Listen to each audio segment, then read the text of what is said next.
Hello there from Sagara. Welcome to this recording. Please subscribe to my channel. I'm very lucky to have Renu Arora with me today, who I've only known perhaps 3 or 4 weeks, but I've got to know a little bit. She's an amazing lady, and she's got a story to tell. So she had a near-death experience recently, but what we're going to do today is explore a little bit about her childhood, her spirituality during her childhood, and then how this experience has affected her and the new her that has been born afterwards. So welcome, Renu.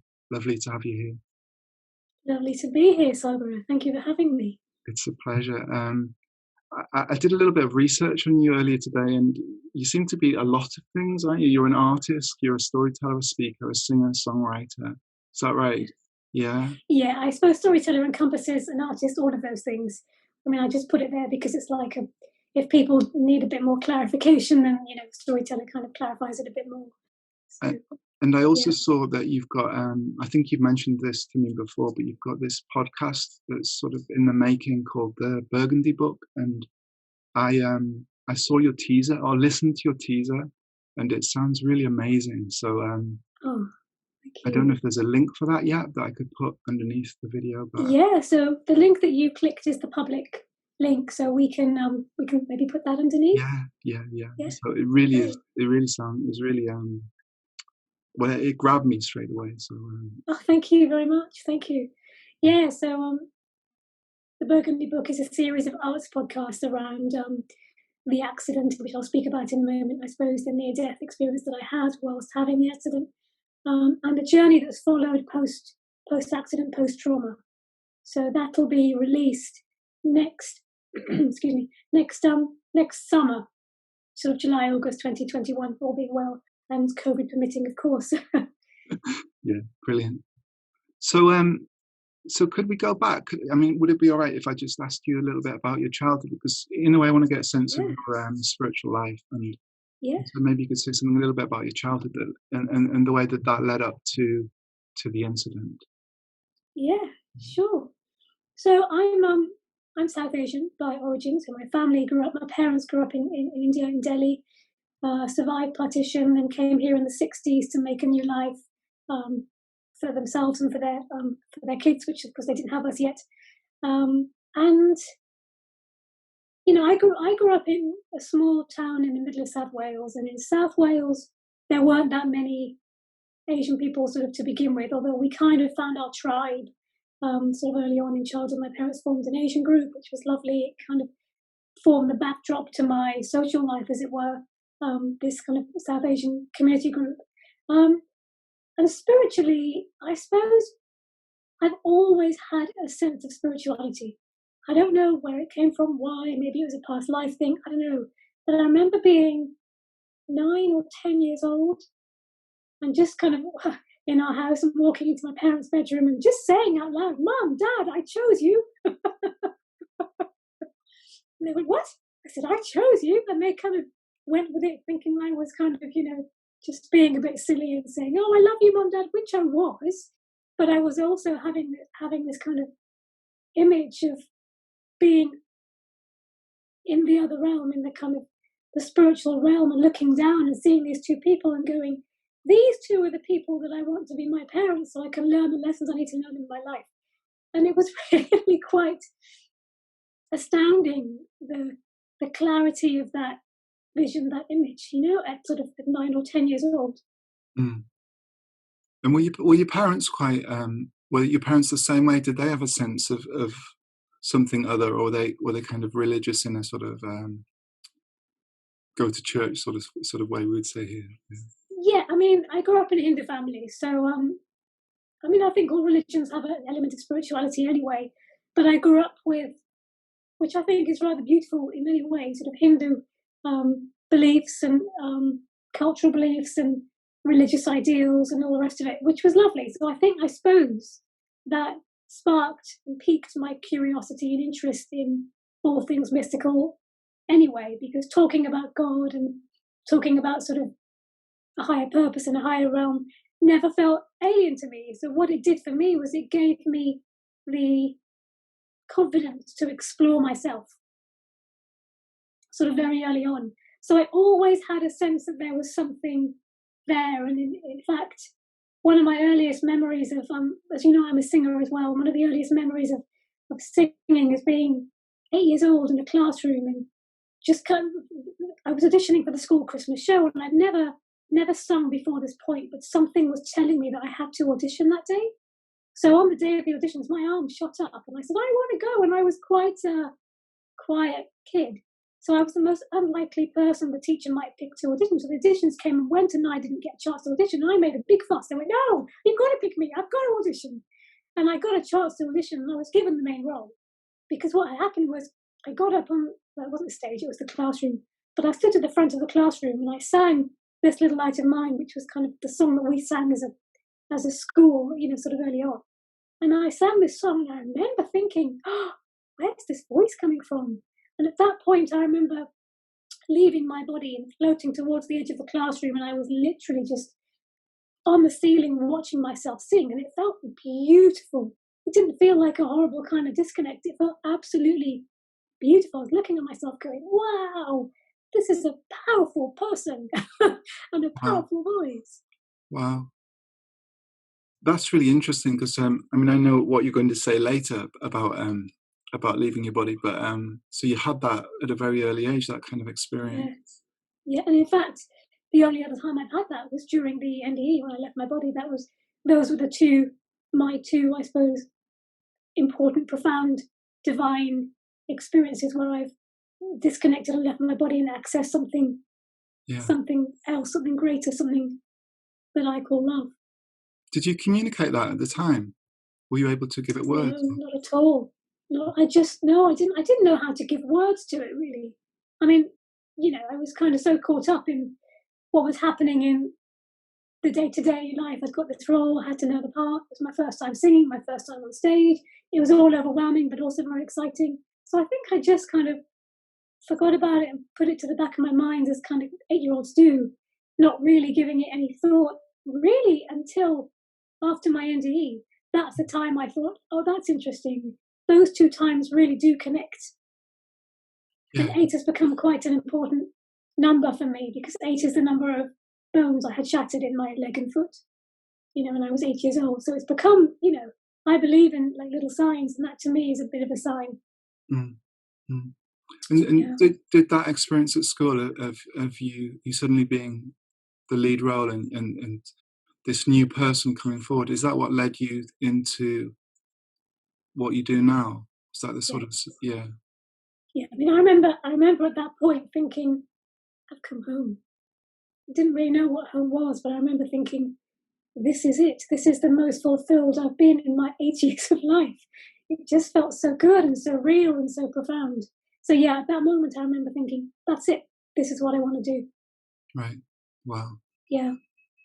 I find the arts very spiritual, because certainly more and more since I've had my NDE and accident, when I'm creating work, whatever that may be, I always try to get myself into a space where I can allow God or spirit or love to work through me. So I find it, you can call it inspiration, whatever it might be, but I find it comes from my heart now far more than it used to do, whereas before it used to come a little bit from my head. And it doesn't anymore. It's much deeper. It's made me a much deeper person, but also a much deeper artist. Yeah. Is there a sense of being guided then by something? 100%. Yeah. 100%. Oh, completely. I mean, I suppose, it's interesting when you have, a lot of people have said this, sort of for me, after having my NDE, I can look back on my life and, like a lot of people, I've had various traumas and upsets and difficult things that have worked through me through my life. And I can look at it and go, all of that was in divine order. But I didn't see that at the time. It felt very sort of, why is this happening to me? It's so difficult and it's too challenging and it's insurmountable and all the rest of it. But looking back, it just all feels like it was all absolutely perfect and it was all absolutely right for that time to lead up to the accident and the NDE, which I feel has reset my whole system and my spirit as well. So yeah, and I suppose I was being guided through those experiences, but I just didn't see it. So I feel much more I don't feel like I'm guided more now. I feel like I'm more open to the guidance now, if that makes sense. Yeah, it does. Yeah. So, do you want to take us through that lead up to the NDE? Do you want to Oh, take us through? sure. I mean, what were you like before? What was going on in your life? And So I was working in the arts, and I had done various projects which I loved. My grandmother went through partition, and so I told her story on the stage. I did shows about domestic violence, partnered with Amnesty. So I feel like I've done a lot of I feel blessed to have worked on projects that have really filled my heart. I really feel blessed. However, even even within a career that is fulfilling and full of, does have elements of joy, there's still like a trajectory that, one moves on. And I was on a trajectory that I felt like I couldn't move off. I was very disconnected. I was chasing the wrong things. I prioritized the wrong things.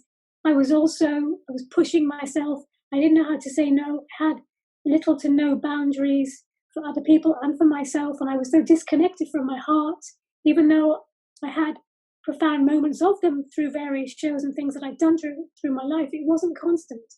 And so as a result, I pushed and pushed and pushed myself. I didn't love myself. And so I'd had various bouts of glandular fever and various illnesses through my life, quite serious ones.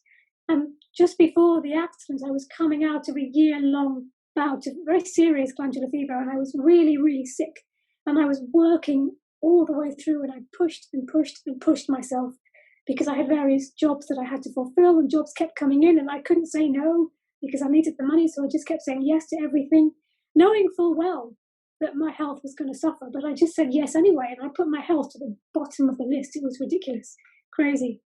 So I'd gone to work, for sort of months and months and months, and texting friends and family and just saying, I'm going green, I feel that sick.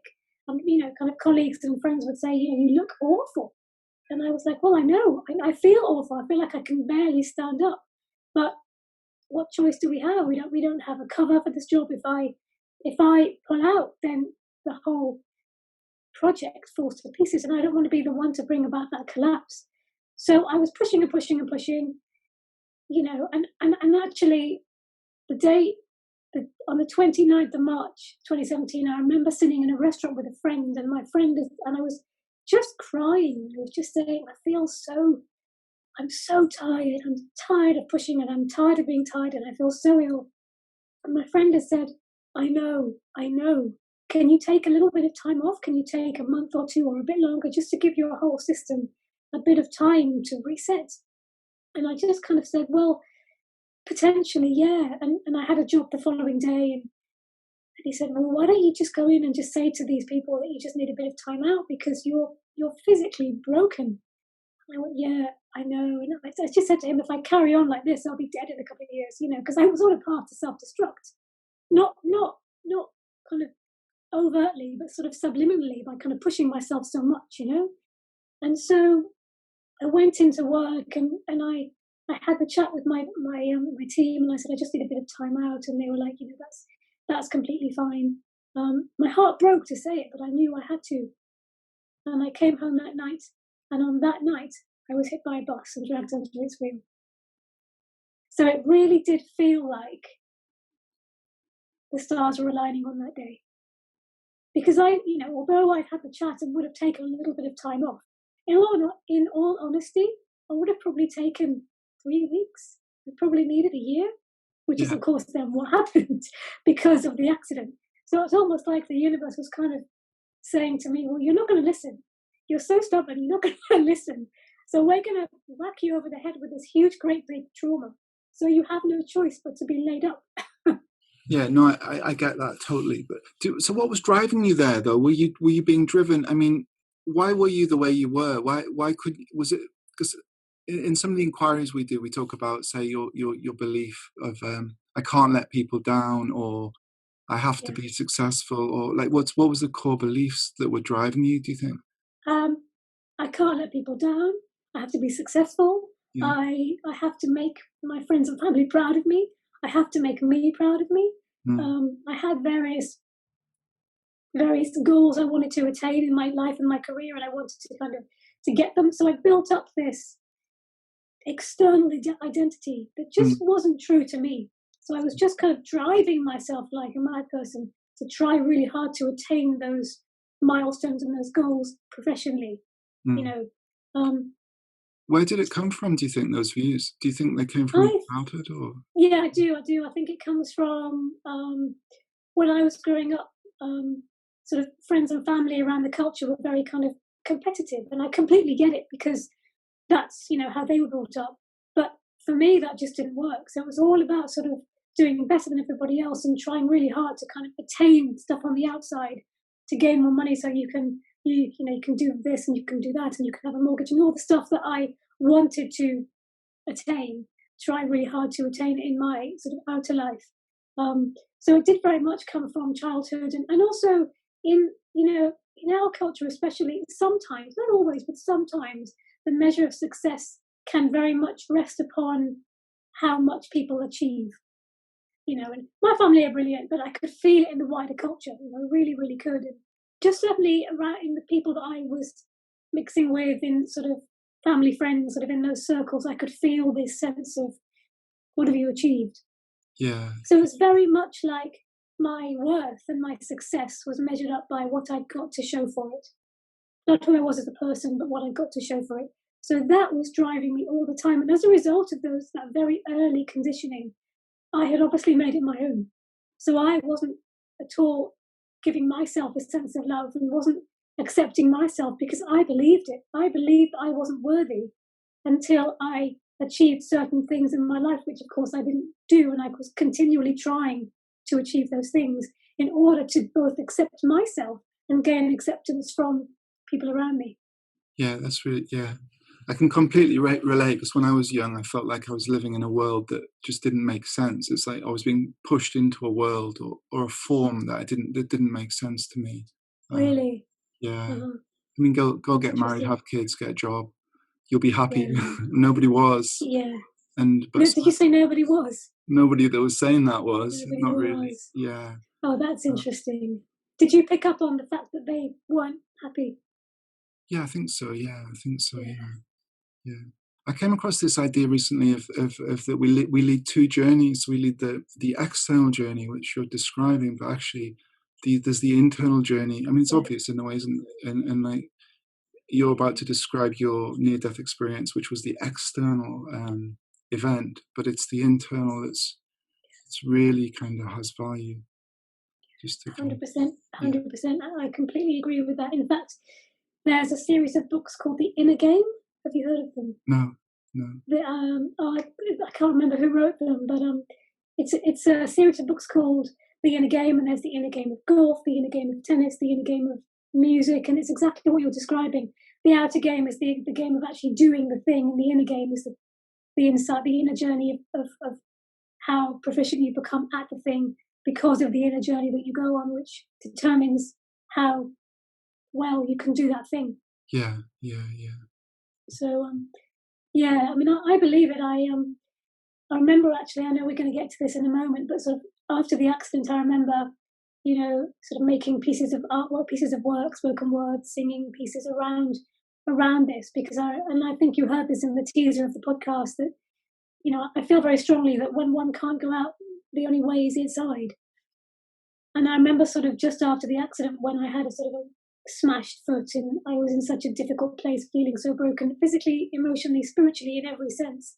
And I remember sort of the world around me spinning so fast. This was sort of 3 years ago now, spinning so fast, and family and friends and everybody I knew was kind of working so fast to do what they do. And I was on that merry-go-round just months prior to that, before the accident had happened. Suddenly I was still, and I could feel this sense of disconnect. The world was spinning and mine wasn't, and it was a really interesting juxtaposition. And I remember thinking to myself, the world doesn't stop turning because mine is still.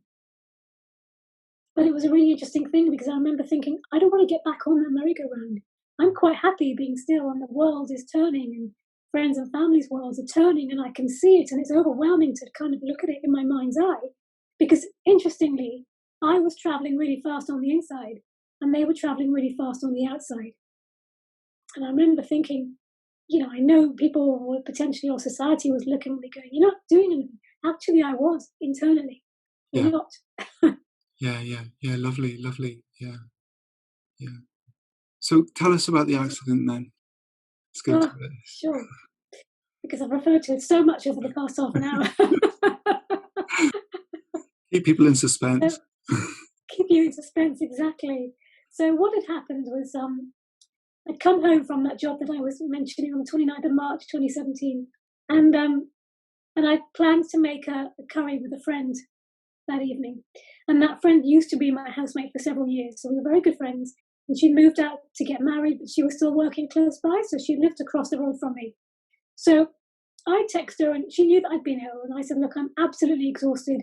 I'm not sure I have the energy to kind of spend 2.5 hours making a curry, 2 hours making a curry." And she went, "Don't worry, I'll help you chop. It's completely fine." And I said, "Oh, okay, then that's fine then."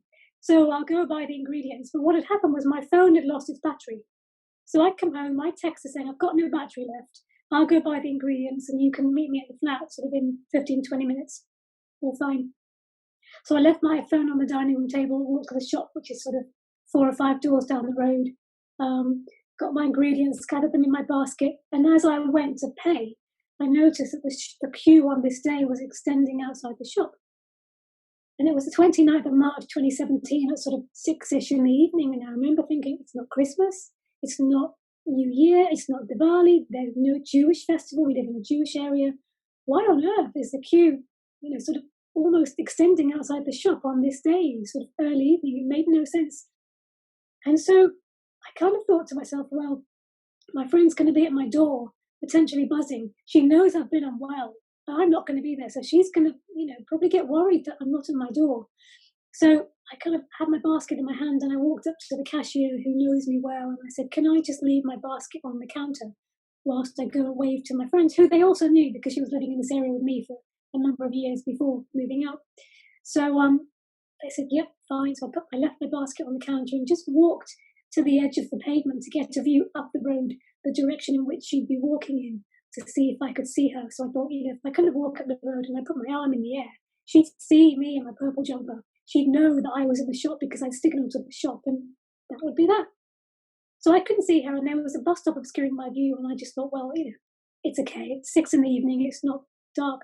It's a bit misty, but I can see enough through it to keep looking for her. I looked through it. I couldn't see her. So I walked a bit further towards the edge of the pavement to look again to get a better view into the pavement. Still couldn't see her. So I walked towards the edge of the pavement even more and put my foot just over the edge to get a much better view into the pavement. And we live on the A1, which is a really busy road in the middle of North London. And you can normally hear buses coming in, but I didn't hear a bus coming in. It obviously was coming in, but as I walked out a few moments earlier, there was nothing coming in. So it must have come in and I hadn't heard it. So I put my toes over the edge. I put my arm in the air and hoped that my friend would see me. And as I put my arm in the air, the bus was clearly coming in and it caught the edge of my boot. I had boots on, and it started to drag my foot and lower leg underneath the wheel of this bus. So I obviously then fell over and was watching the bus literally take my foot and lower leg. And I remember thinking, how much of my leg and how much of me is this going to take? Am I dead? It's awful. So it dragged me for a few seconds before he realized and came to a complete stop on my leg and foot. Yeah. So, and I remember actually seeing a white car that was driving in parallel to the bus. He'd obviously seen what had happened and he'd driven then in front of the bus and come to a complete stop in the bus lane in front of the bus. He'd swung his door open, the driver leapt out of the car, seeing me underneath the wheel of the bus and seeing the driver, and just screamed, "Go back, you've got someone underneath you." And by this point, I was literally filling up with shock chemicals, adrenaline, cortisol, all sorts of things. But I obviously still thought I was standing up. My brain, it takes a while for the brain to compute when you've had a big trauma. So I was disconnecting at that point anyway. I could feel myself disconnecting. So I still felt my feet on the ground, vertical, standing up with my arm in the air. I still hadn't quite computed that I was lying down with my leg underneath the wheel of the bus. Sort of that's also when the NDE started to happen too. But something in my brain said, say what he said, because something in my brain said he's right. I kind of, a little bit of me knew what had happened. So I then screamed, go back, you've got someone underneath you, after he'd screamed it, still not realizing that somebody was me. Yeah. So it took, oh, sorry. No, I'm just kind of, go on. Hard to take So in. it took sort of, It's hard to it's hard to take in. I can feel it as you describe it. It's like, and it's just quite powerful. It's it's quite powerful just to hear it, you know. Yeah, sure. So I mean, it took me sort of 2 or 3 attempts for both of us. Just, I think it took, like, he screamed it twice, I screamed it twice for the driver to realise and then reverse off me.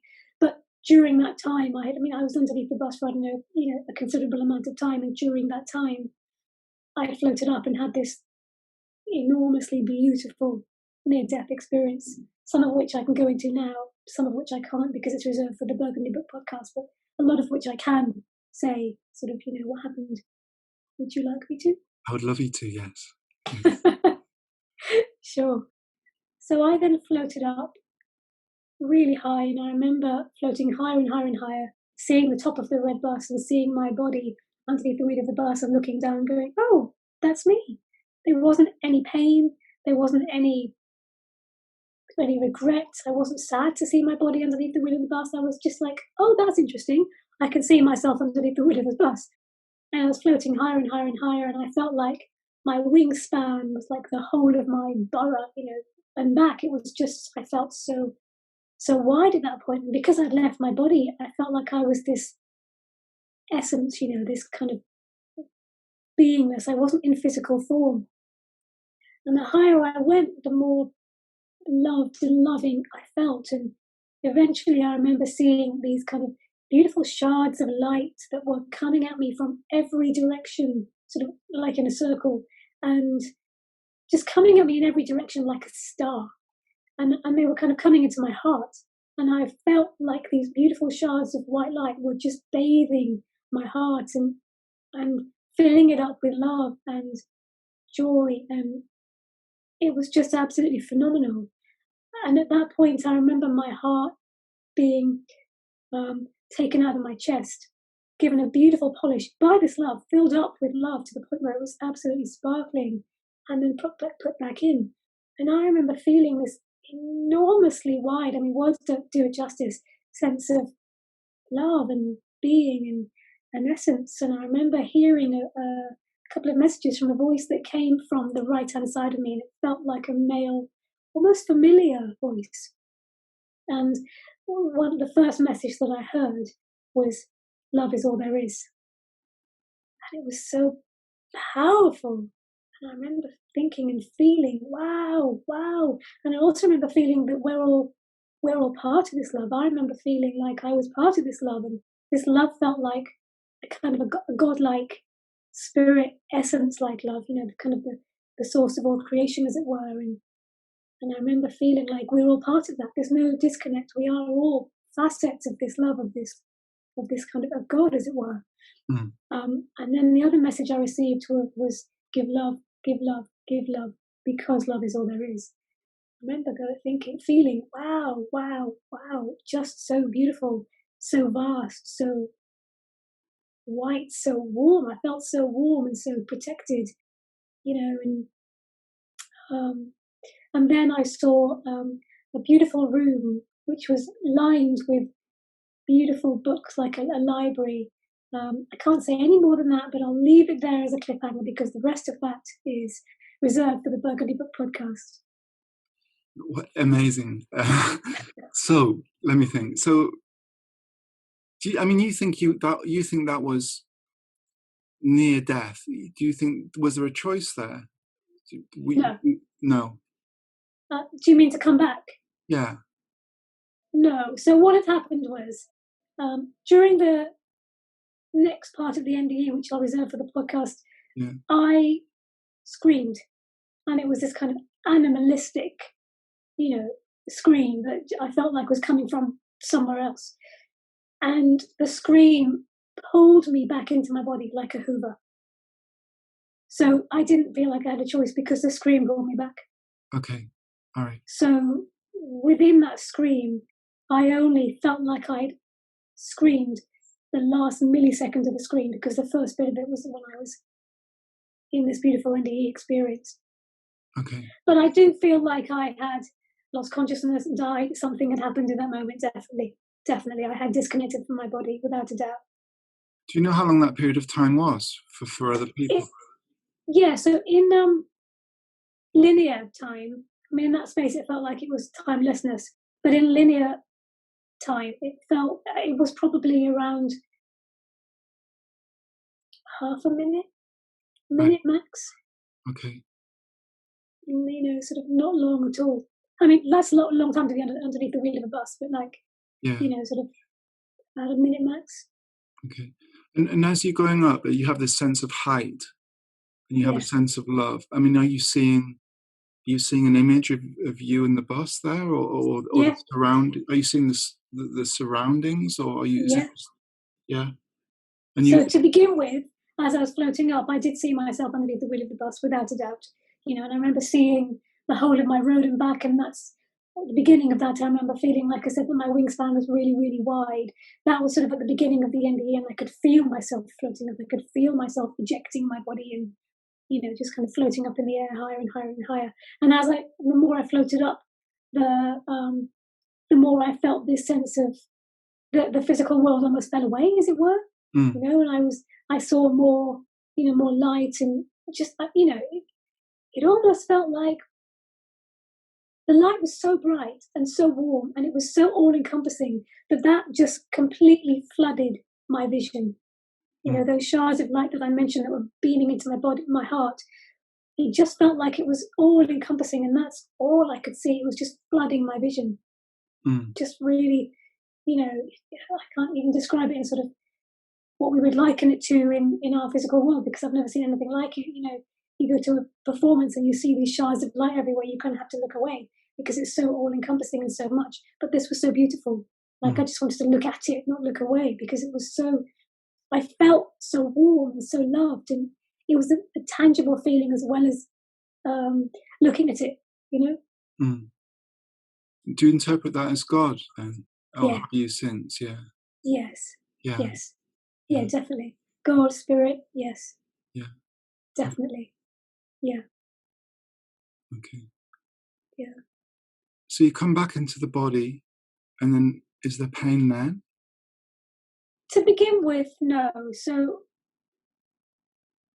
after the screen, it still took a while for the driver to release me and to come to reverse off me. And so during that time, I remember I couldn't see the below my knee, as it were, because it was underneath the wheel of the bus, so I could just see the top half of my leg.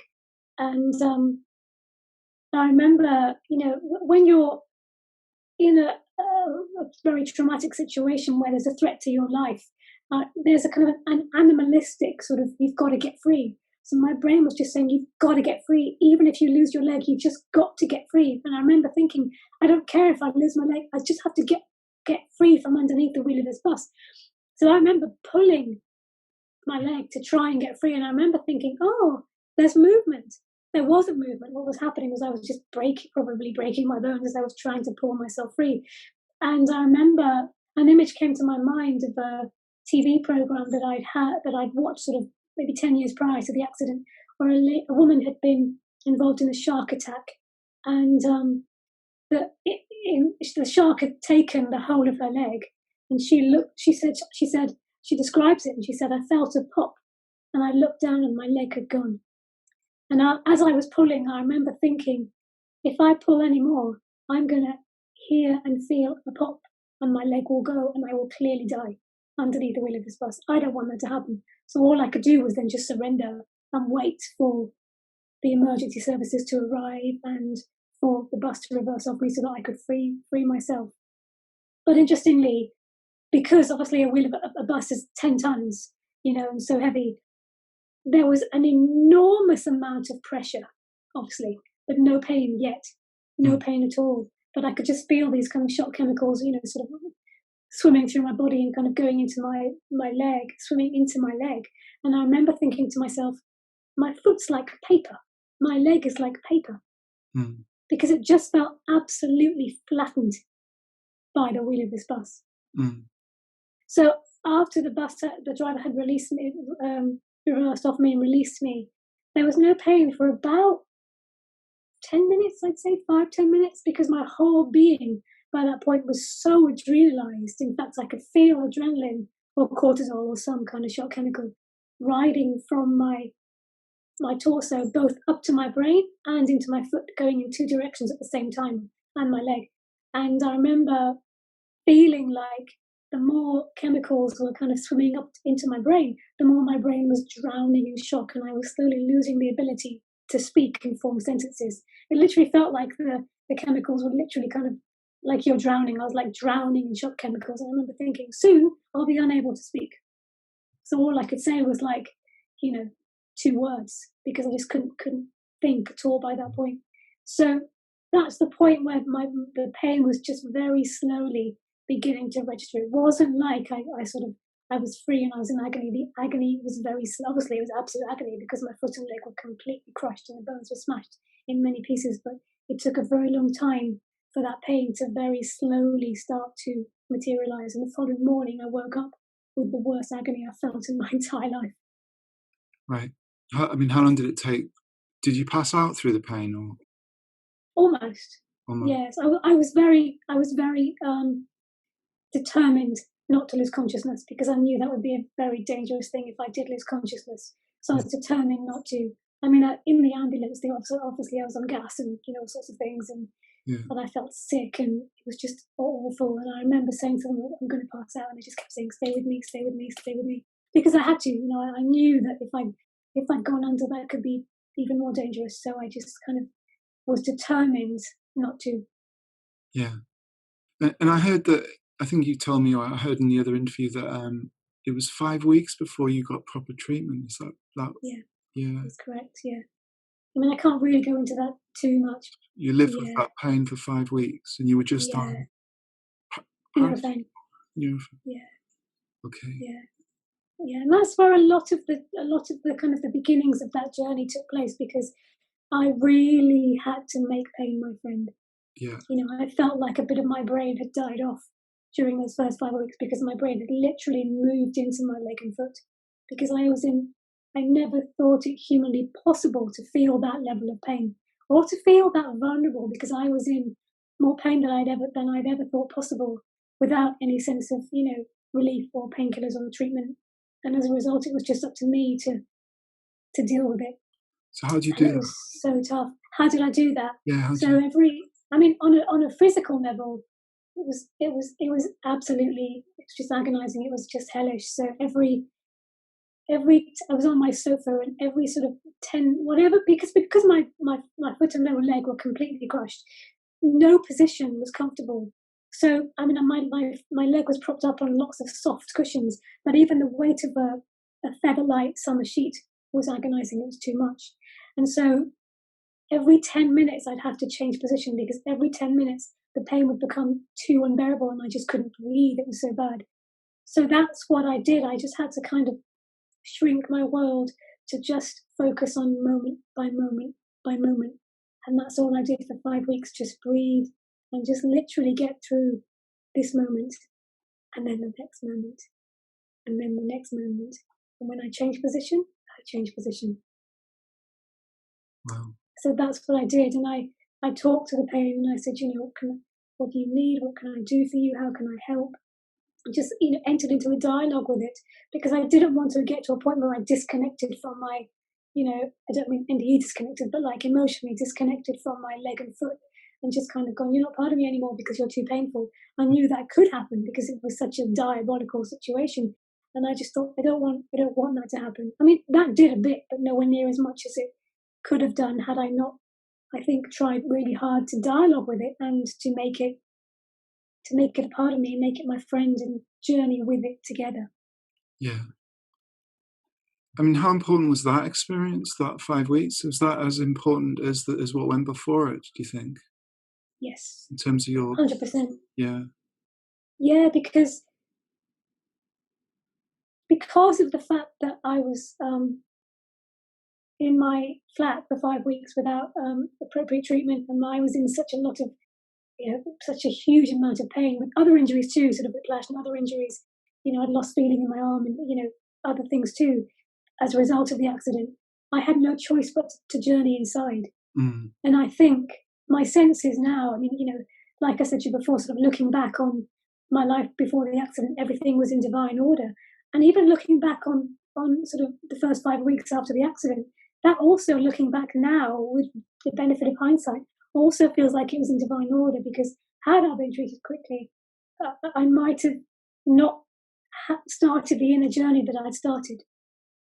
So I feel like it precipitated this huge, important inner journey, because I really had to look at myself, because, suddenly in a heartbeat, I couldn't cook for myself. I couldn't feed myself. I couldn't make money. I couldn't work. I couldn't see friends. I couldn't contribute to the world. I couldn't see family. So all the things that I'd identified as the outer facets of my world had completely gone in a matter of minutes, So I really had to look at, who am I if I'm not any of those things? And for a period of time, I felt absolutely broken. I didn't know who I was if I wasn't any of those things. And I really do feel like that journey was, I suppose, compounded and made stronger, as it were, because of those 5 weeks, which now I feel grateful for, because it started this hugely profound inner journey into the truth of who I was. And are you totally different? How are you different? That's a really, really lovely question. Yeah. How am I different? Am I totally different? No, I don't think I'm totally different. I am very, very different, and close friends would say they can see a shift. How am I different? I'm much more connected to my heart and to the hearts of other people. I'm much more connected to my life, to other people. I have such a much stronger sense of self-love now, and I respect myself, and I've developed much more healthy boundaries. So as a result of that, I'm much more able to be open to the guidance within my life, and I now live my life from a sense of guidance, and from my heart, because I feel like this is the place where we give from, and this is the place where I work and speak and exist from. And I work to try and be as open as I can here every day, so that I can hear the messages, I can hear God's Spirit speaking, shining through me, as it were. And I can also connect to the hearts of other people. So whilst I wanted to do all of this, before the accident, and I would have said I'm very heart-centered, I wasn't. I was completely cut off. And that's another thing in those first 5 weeks, that, even though I was in absolute agony, there was something beautiful about it, because I was feeling. Whereas before, I was so very numb and so very disconnected that there was no sense of feeling whatsoever. So suddenly I'd broken, In fact, sort of months before the accident, I remember sort of lying in bed and just kind of praying, I need to break, because I put all these defenses up that I knew just weren't me, and as a result, I couldn't feel anything. So the accident obviously did that in a really big way, and not having the treatment for sort of 5 weeks meant that breakage was kind of becoming even bigger. And I was, in some ways, kind of grateful. Looking back, I'm grateful for that now, because what it did is it created this massive, great big hole that in the beginning, for sort of many months, if not a year or so, was really, really, really challenging. I felt like the bus had driven a hole through my heart, and there was a big black tube tunnel in my heart that everybody could see through. This hollow, dark vulnerability that was awful. But once that started to dissipate, what was left was this light, this tunnel of light that I felt that I'd accessed through the NDE, and that was becoming more and more tangible, and I could access it more the more I dealt with the trauma and the pain. So that obviously, I'm human and I have human experiences, and it's not always completely there, but for the most part, it's never left. And I feel really grateful that I can access that, and I have to work to access it, but I can access it now, constantly, and I'm so grateful for that. So, that's another, I suppose, kind of way that I've shifted since the accident. It's reset me. It's reset my spirit. I feel like my soul grew 25 lifetimes during that NDE, and I came back going, oh wow, sort of all of those cultural beliefs and limiting beliefs that I'd held myself small within, very small within before the accident, I feel like had just either broken or loosened. And the NDE had given, and the accident had given me a sense of, okay, so all of this has loosened. Now I can see through those beliefs for the first time in my life. Some of those kind of, beliefs that were probably created in the womb, like really old child embryonic cultural beliefs, sort of also beliefs about me that I wasn't good enough and I wasn't worthy. And those are the beliefs that I was living my life through before. And having that loosened was really interesting, because I just thought, for a time, it kind of made me go, oh my God, I feel so very lost.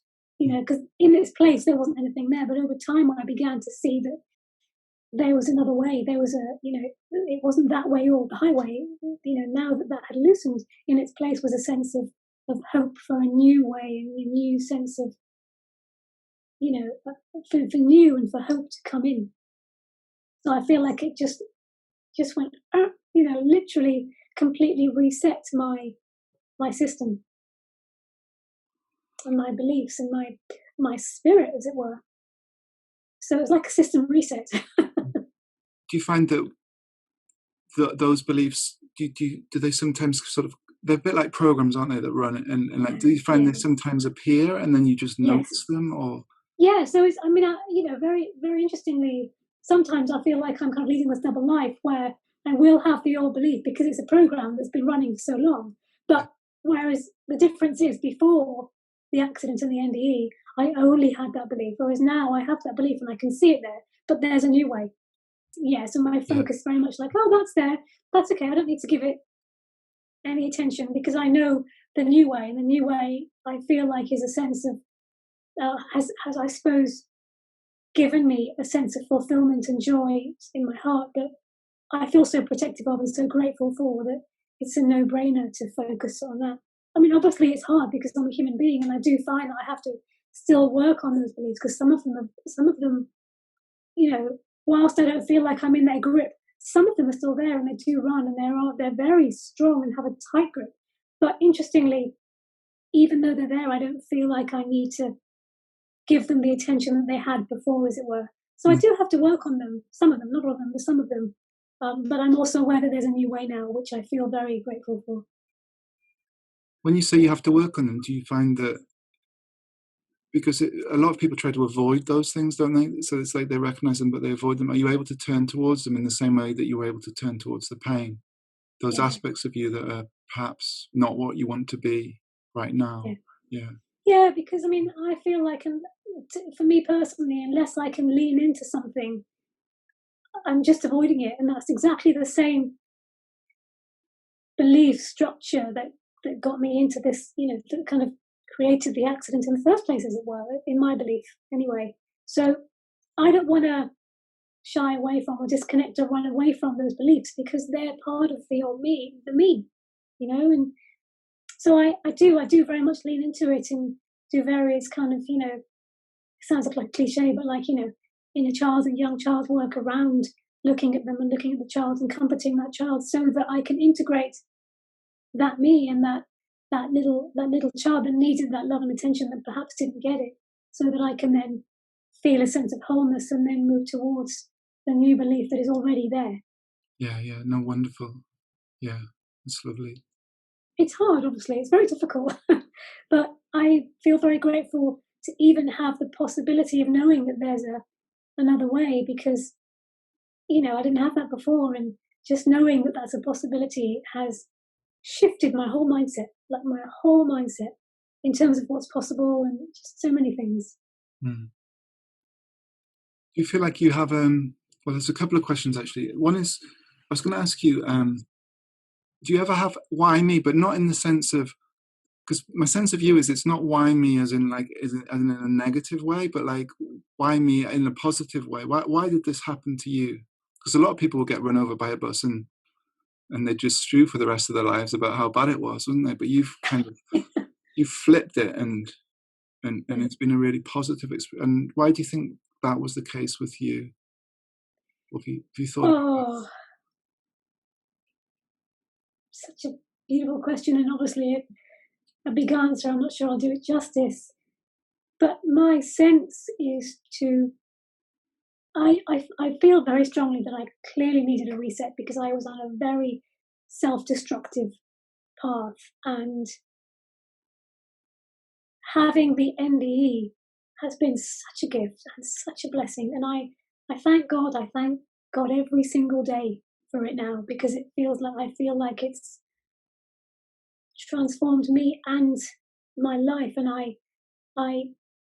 the why me is, it feels at the moment very much around being love and giving love and imparting that love and telling the story so that people can see a sense of, which with whatever means, whether it's interviews like this or on stage or through my artistic work, whatever means possible, so that people can find a sense of reflection in my words, whether it's about the accident and the trauma itself, or it's about the NDE, so that they can feel a sense of expansion and expansiveness and heart, and they can connect with some aspect of the story themselves. Because I believe that it's through stories that we allow ourselves to grow, and we grow. And I love reading books and immersing myself in theatre, having worked in theatre for my whole life.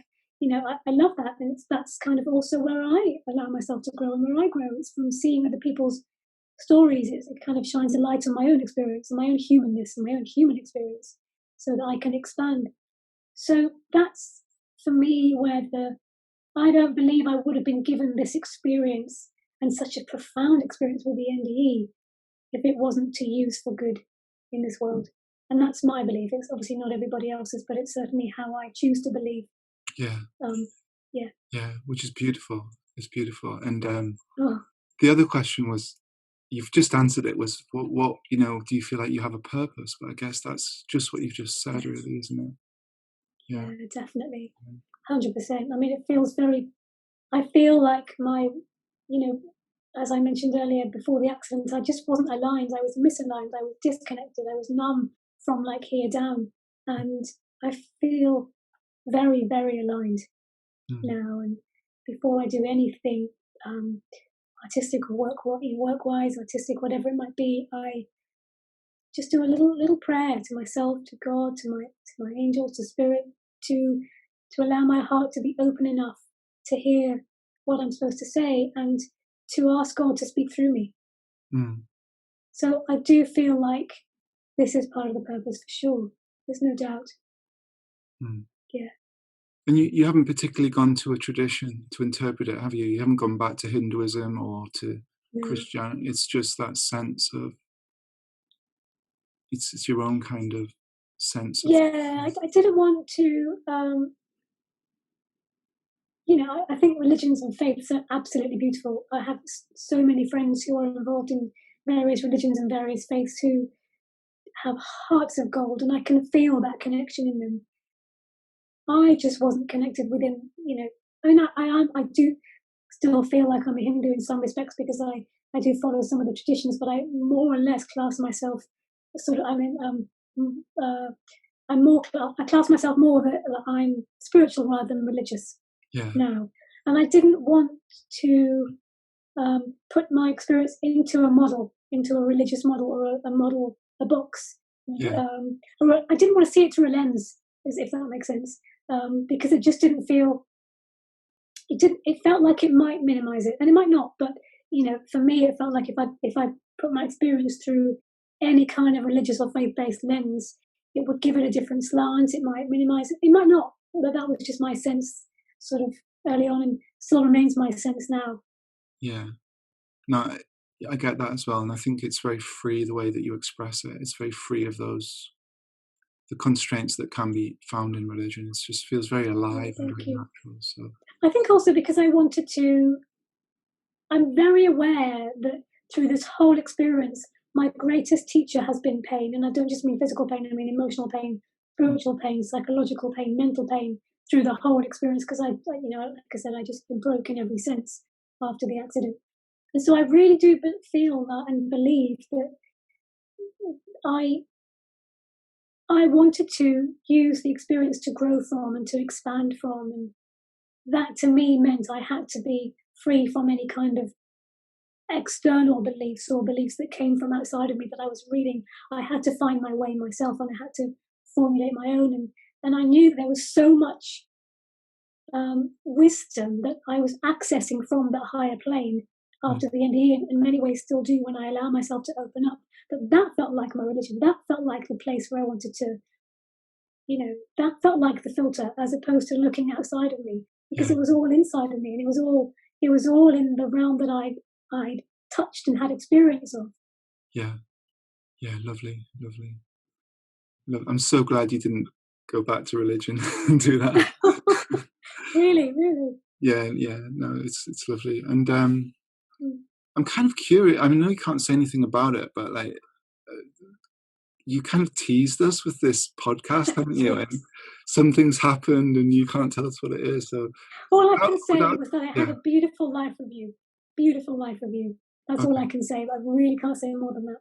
Okay, but if you go to the podcast, you'll find out all about that. Yeah, I mean, yes, exactly. I mean, like I say, the podcast will be released in the summer of this year, but there are 2 teasers out on the Libsyn website. If you type in the Burgundy Book /Libsyn, or type in the Burgundy Book podcast, it will come up, and we can maybe add the link to the show notes later. Yeah, thank you.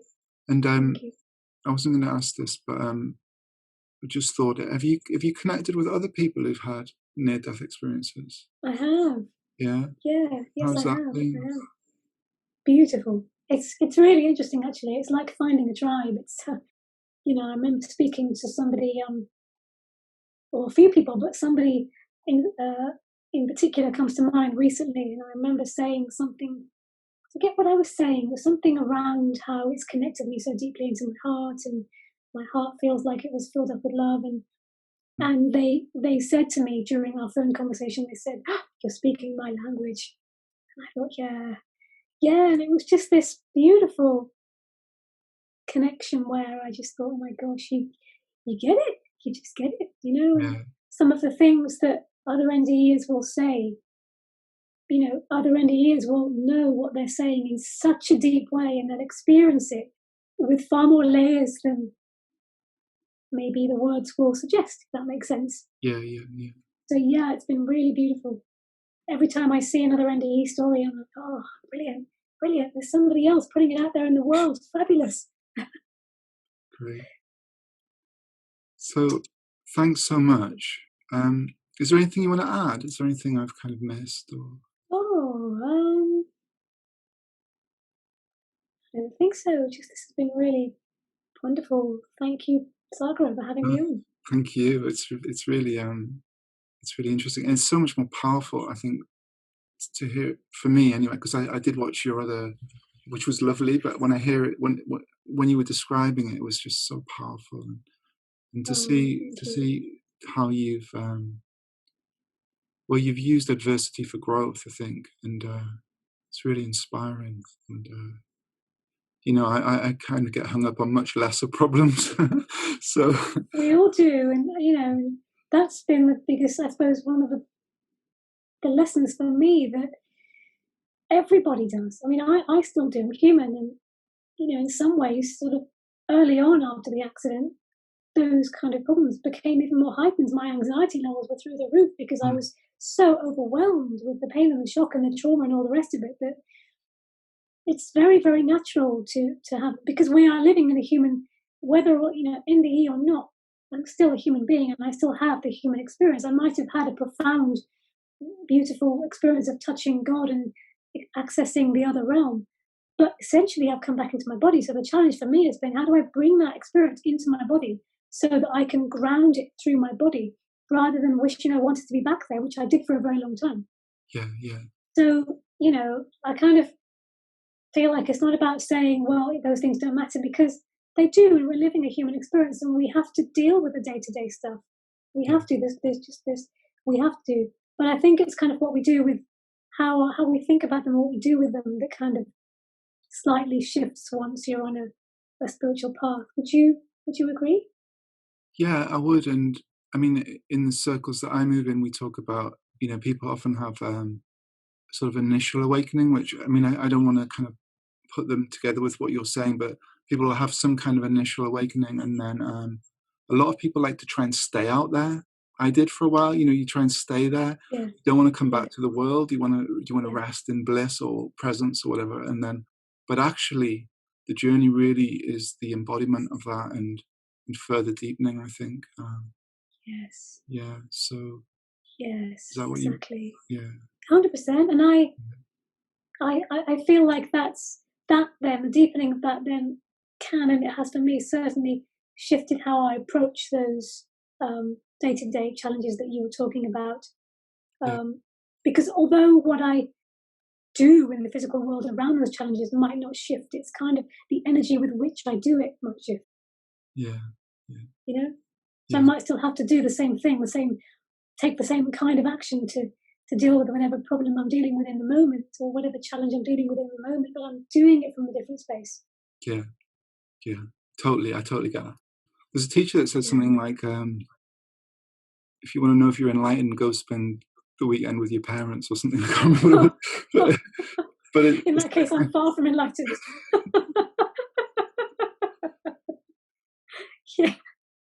But yeah, but I know it's like, so it's, and I find I've got young children, so I find that, they test me, and in a way, the actions can be the same. I think this is what you're saying. The actions can be the same, but it's like, Yeah. it's the internal journey again, isn't it? It can be completely different, Yeah.